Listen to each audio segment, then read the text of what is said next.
ஒரு வீட்டில் வந்து ஐஸ்வர்யம் பெறணும் அப்படின்னா வீட்டில் இருக்கக்கூடிய பெண்கள் வந்து என்ன மாதிரியான விஷயங்கள் வந்து வீட்டில் பண்ணணும்? பொதுவாக வீட்டில் திருஷ்டி படுறதுனால கூட ஒரு சிலருக்கு செல்வம் தங்காமல் போகும். இந்த வீடு பெருசாக இருக்குது, இவங்க நிறைய சம்பாதிக்கிறாங்க, வீட்டில் 4 பேரும் வேலைக்கு போகிறாங்க, இந்த மாதிரி பேச்சுகள் வருதுனாலே அந்த வீட்டை சுற்றி வந்து திருஷ்டிகள் படும். இப்போ நிறைய பேர் வந்து திருஷ்டிக்காக நிறைய இந்த கருப்பு கயிறு கட்டிக்கிறது இந்த மாதிரி எல்லாம் பண்ணுறாங்க. இது நிஜமாலுமே அந்த கண் திருஷ்டி அப்படிங்கிறது வந்து போக்குமா? ஒருத்தர் எப்போது வளர்ச்சியை ஆரம்பிக்கிறாரோ அந்த காலகட்டத்திலேயே சுற்றி இருக்கிறவங்க வந்து அவங்க மேலே ஒரு நல்ல வார்த்தைகளாக தான் இருக்கும், அவங்க நல்லா வளர்றாங்க அப்படின்னு சொன்னாலும் அது ஒரு திருஷ்டி தான். எவ்வளோ சம்பாதிச்சாலுமே வந்து பணம் தங்காது அப்படிங்கிற ஒரு விஷயம் இருக்கும்.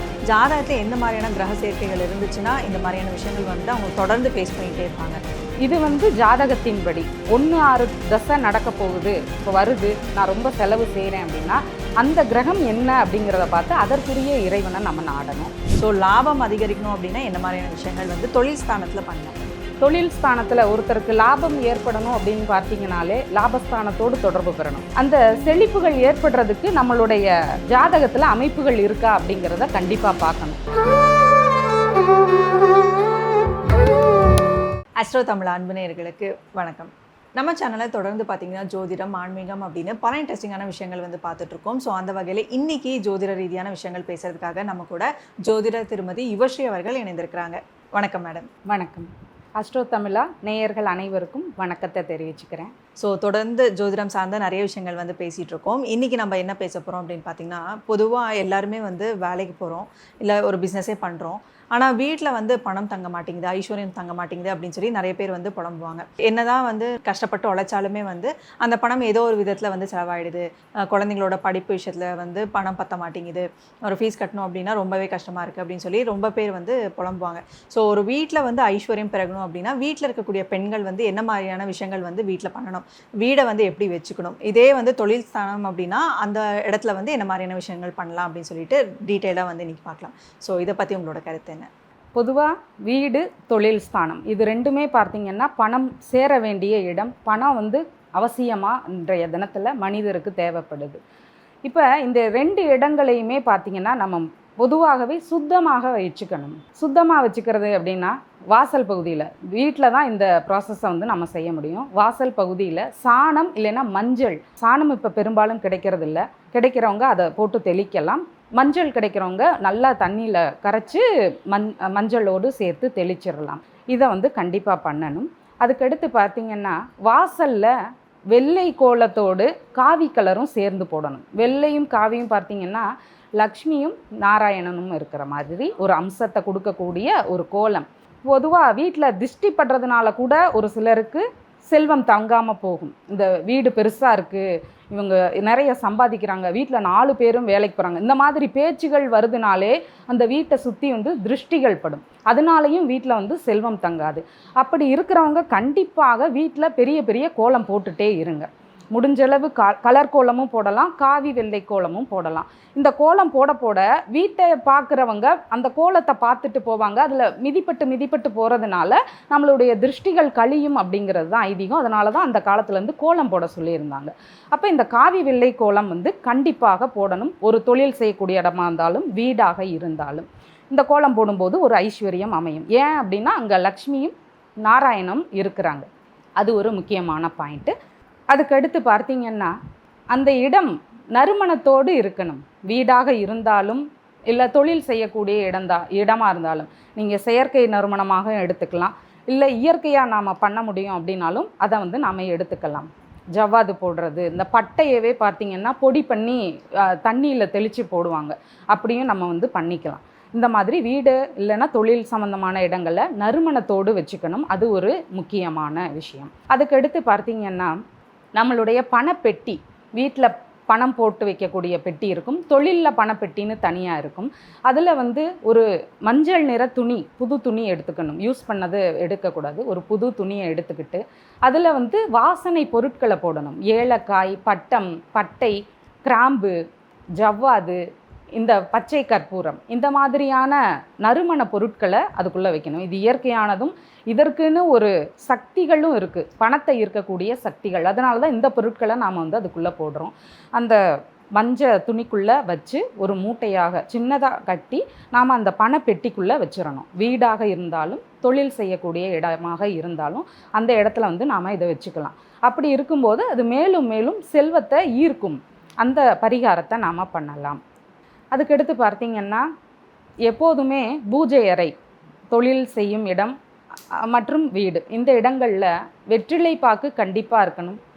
நைவேத்தியம் பண்ண முடிஞ்சவங்க நைவேத்தியம் பண்ணலாம். அப்படி இல்லாதவங்க 2 வாழைப்பழமாக தான் அங்கே வைக்கணும். தீர்த்த பரணியில் எப்போதும் தீர்த்தம் இருக்கணும். இந்த பூஜையை கண்டிப்பாக காலையில் பண்ணலாம். ஒரு 5 நிமிடங்கள் ஆகும். வந்ததுமே ஒரு சுத்தம் பண்ணிவிட்டு விளக்குகள் ஏற்றிட்டு இந்த ப்ராசஸ் எல்லாம் கரெக்டாக பண்ணிவிட்டு நாம் போய் அந்த தொழில் ஸ்தாபனத்தில் உட்காரும்போது நமக்கு வாடிக்கையாளர்களும் அதிகமாவாங்க.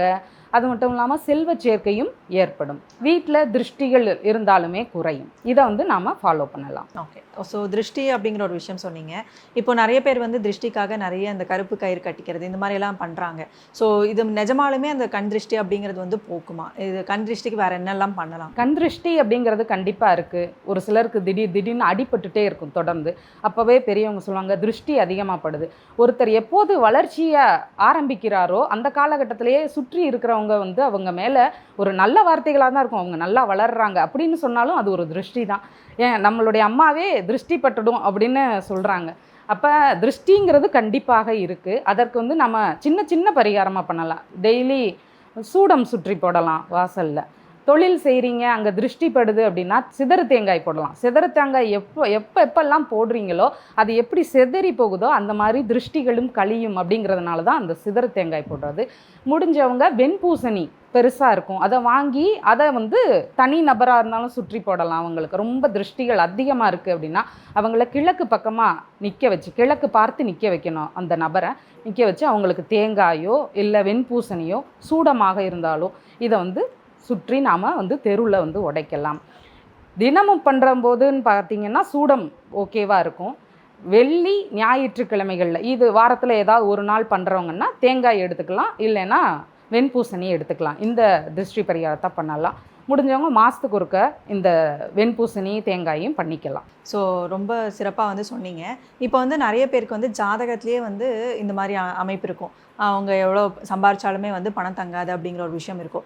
ஜாதகத்தில் எந்த மாதிரியான கிரக சேர்க்கைகள் இருந்துச்சுன்னா இந்த மாதிரியான விஷயங்கள் வந்து அவங்க தொடர்ந்து ஃபேஸ் பண்ணிகிட்டே இருப்பாங்க? குடும்பத்தில் எல்லாருக்குமே ஒரு தொந்தரவு இருக்கும். சின்ன குழந்தைங்களாக இருப்பாங்க, அவங்களுக்கு மருத்துவ செலவு பண்ணுற மாதிரி அம்மா அப்பாவுக்கு சுச்சுவேஷன் வந்துடும்.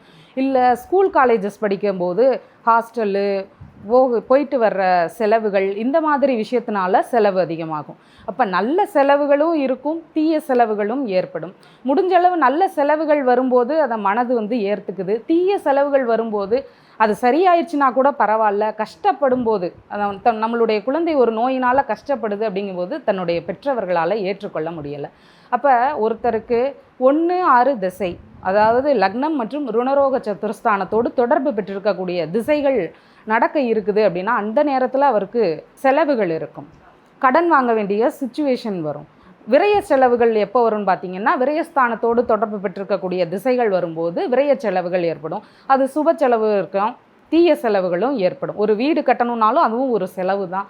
மருத்துவ செலவுகள் செய்தாலும் அதுவும் ஒரு செலவுகள் தான். அப்போ இந்த மாதிரி அமைப்புகள்லாம் இருக்கும்போது செலவுகள் ஏற்படுது. ஓகே. ஸோ இந்த செலவு இப்போ சுப செலவுனா அது பிரச்சனை இல்லை.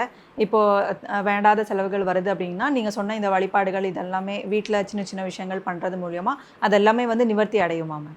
இது வந்து ஜாதகத்தின்படி 1-6 தசை நடக்க போகுது, இப்போ வருது, நான் ரொம்ப செலவு செய்கிறேன் அப்படின்னா அந்த கிரகம் என்ன அப்படிங்கிறத பார்த்து அதற்குரிய இறைவனை நம்ம நாடணும்.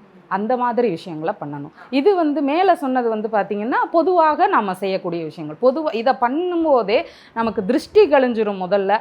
அதுக்கப்புறமா ஓரளவு பணச்சேர்க்கைகள் வந்துடும். சுய ஜாதகத்தின்படி செலவு செய்யக்கூடிய அமைப்புகள் வரும்போது அந்த கிரகத்தினுடைய இறைவனை நாம் வந்து நாடணும். ஓகே. ஸோ இப்போ வந்து வீட்டில் என்ன மாதிரியான விஷயங்கள் பண்ணலாம் அப்படின்னு சொன்னீங்க. இதே தொழில் ஸ்தானத்தில் என்ன மாதிரியான விஷயங்கள் பண்ணலாம் அப்படின்னு சொன்னீங்க. இப்போ தொழில் அப்படின்னு விஷயம் வரும்பொழுது லாபம் அதிகரித்தாதான் வந்து இங்கே வீட்டில் வந்து பணம் தங்கும். ஸோ லாபம் அதிகரிக்கணும் அப்படின்னா என்ன மாதிரியான விஷயங்கள் வந்து தொழில் ஸ்தானத்தில் பண்ணலாம்? தொழில் ஸ்தானத்தில் ஒருத்தருக்கு லாபம் ஏற்படணும் அப்படின்னு பார்த்தீங்கனாலே லாபஸ்தானத்தோடு தொடர்பு பெறணும். 1-11, 2-11 இதெல்லாம் பார்த்திங்கன்னா வரவுகளை குறிக்கக்கூடிய ஒரு இடம். அப்போ வரவுகள் வர தான் வீட்லேயும் செல்வம் பெருகும், தொழில்லையும் நல்ல ஒரு செழிப்புகள் ஏற்படும். அப்போ நம்ம என்ன செய்யணும்னா அந்த செழிப்புகள் ஏற்படுறதுக்கு நம்மளுடைய ஜாதகத்தில் அமைப்புகள் இருக்கா அப்படிங்கிறத கண்டிப்பாக பார்க்கணும். அதன்படி நாம் செயல்படணும். இப்போ ஒரு சிலர்லாம் வந்து உள்ளூரில் இருந்தால் வந்து ஜெயிக்கவே முடியாது, தொழிலில் வந்து வெற்றி அடையவே முடியாது அப்படின்னால சொல்லுவாங்க. ஸோ என்ன மாதிரியான அமைப்புகள் இருந்தால் அவங்களுக்கு வெளியூரில் தான் வந்து அவங்களுக்கான அமைப்பே இருக்குது அப்படின்னா நீங்கள் என்ன சொல்வீங்க? கஷ்டப்பட்டு வெளியூர் போகிறதுன்னு ஒரு அமைப்பு இருக்குது. இங்கே ரொம்ப கஷ்டப்பட்டு அவமானப்பட்டு வெளியூர் போகிறதுன்னு. ஒரு சிலர் நார்மலாகவே ஃபாரின் போகிறாங்க. அந்த மாதிரி அமைப்புகள் இருக்குது. இப்போ 9ஆம் இடத்தோடு தொடர்பு பெறுது ஒரு கிரகம், தசை வருது. தசை வந்து கண்டிப்பாக வரணும். எந்த ஒரு விஷயம் நடக்குது அப்படின்னாலும் தசை கண்டிப்பாக வரணும். 7ஆம் இடத்தோடு தொடர்பு பெற்று ஒரு தசை நடக்குது, 12ஆம் இடத்தோடு ஒரு தசை தொடர்பு பெற்று நடத்துது அப்படின்னா இந்த டைம்களில் அவங்க நார்மலாகவே ஒரு ஃபாரின் ஆப்பர்ச்சுனிட்டி அவங்களுக்கு கிடைக்கிது. அதே ஒரு அஷ்டமஸ்தானத்தோடு தொடர்பு பெற்றிருக்கக்கூடிய திசைகள் வந்தால் அவங்க ரொம்ப கஷ்டப்பட்டு மன உளைச்சல் பட்டு இல்லை ரொம்ப செலவுகள் செய்து பெரிய இழப்புகளை சந்தித்து அதுக்கப்புறமா அவங்க வந்து வெளியூர் போகிற மாதிரியான அமைப்புகள் இருக்குது. அப்படி போயிட்டு அவங்க அப்போ நல்ல அமைப்புகள் இருந்தால், அதாவது வெளியூர் போனதுக்கப்புறமா நல்ல அமைப்புகள் ஏற்படும் போது அவங்களுக்கு அங்கே பெரும் பொருள் கிடைக்கிறதுக்கு வாய்ப்புகள் இருக்குது. அப்படி இல்லாதவங்க அங்கேயும் போய் கஷ்டப்படுற மாதிரியான அமைப்புகள் இருக்குது. ஓகே. இப்போ ஒரு சில ஜாதகத்திலலாம் பார்த்தீங்கன்னா பணம் வரும் ஸ்தானம் அப்படின்னு சொல்லியிருக்கோம் இல்லையா? ஸோ அதற்குண்டான கிரகமே வந்து ரொம்ப ஸ்ட்ராங் இல்லாமல் வீக்காக இருக்கும். ஸோ அந்த மாதிரி சுச்சுவேஷன்ஸ் எல்லாம் இருக்கிறவங்க வந்து என்ன மாதிரியான விஷயங்கள் பண்ணலாம்? தனஸ்தானத்தோடு ஒரு கிரகம் இருக்குது அப்படின்னா அதை வலுப்படுத்துறதுக்கு நாம் ட்ரை பண்ணணும். 2வது இடம் தான் வந்து தனஸ்தானம். அதை வலுப்படுத்துறதுக்கு பண்ணணும். இப்போ அது வந்து ஜாதகம் மாறுமா? ஆமாம், ஒவ்வொருத்தங்களும் ஒவ்வொரு லக்னத்தில் பிறந்திருப்பாங்கல்ல, அப்போ அவங்களுடைய 2வது இடம் வேறு வேறு தான் இருக்கும். அப்போ அவங்களுடைய தனஸ்தானத்தின்படி என்ன அதிபதி வர்றாரு, இல்லை வேறு யாருடைய தொடர்பாவது அந்த ஸ்தானத்துக்கு இருக்குதா அப்படிங்கிறத கண்டிப்பாக பார்க்கணும். அதை மேம்படுத்துறதுக்கு வழிகள் என்னன்னு பார்க்கணும். பொதுவாக தனக்காரகன்னு பார்த்தீங்கன்னா குரு பகவான். குரு பகவானை பொதுவாக வழிபட்டாலே எல்லாருக்குமே பணம் வந்து கிடைக்கும்.